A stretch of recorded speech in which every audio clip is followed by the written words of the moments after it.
కులాన్ని తీసేయమంటారు, రిజర్వేషన్ తీయాలంటారు. వేల సంవత్సరం నుంచి పారిశుద్ధ పనులు ఒకటే కమ్యూనిటీ చెందిన వాళ్ళు, ఒకటే వర్గం చెందిన ఎందుకు చేయాలి? దేశంలో ఉన్న ప్రధానమంత్రి రిజర్వేషన్ ఉందా? ఈ రాష్ట్రంలో ఉన్న ముఖ్యమంత్రి రిజర్వేషన్ ఉన్నాయా? అంటే దేశ సంపదను కేవలం కొన్ని వర్గాలు అనుభవించాలి. ఆ వర్గాలు అనుభవిస్తే వాళ్ళ బాత్రూమ్లు కానీ వాళ్ళ దొడ్డికి కానీ ఈ వర్గాల వాళ్ళు ఎత్తిపోయాలా? రిజర్వేషన్ ఎత్తేసని మాట్లాడతారు. మీకు ఒకవేళ దమ్ము ధ్యానం ఉంటే రిజర్వేషన్లు ముట్టుకోండి. రిజర్వేషన్లను గెలకడం అంటే తేనె తీగని తట్టడమే.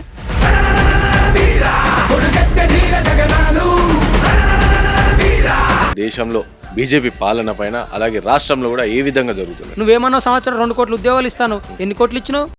వేరే దేశపోడు ఎవడైనా సరే దేశం మీద దాడి చేసి చంపేస్తే కూడా నువ్వు మాట్లాడవా?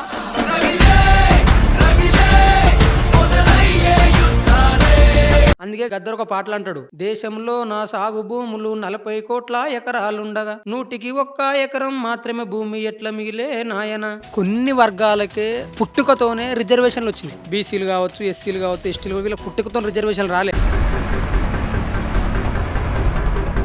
రిజర్వేషన్ ప్రధానంగా ఏంటంటే కొన్ని వందల సంవత్సరాల నుంచి అణిచివేతకు గురయ్యాం మేము అని చెప్పేసి దానివల్ల రిజర్వేషన్స్ వచ్చినాయి. సో ఇప్పుడు ఇంకా అణిచివేత లేదు కదా, ఇంకేం అవసరం రిజర్వేషన్ ఇప్పుడు మీకు అని చెప్పేసి. దేశభక్తి అంటే కిందున్నోని ప్రేమించడమే దేశభక్తి. నా వర్గాల ప్రజల కోసం నిరంతరంగా ప్రశ్నిస్తాను. నా పేరు శ్రీకాంత్ కదా, నేను శ్రీకాంత్ నక్సలేట్ అయితే అంట నా వర్గాల గురించి మాట్లాడితే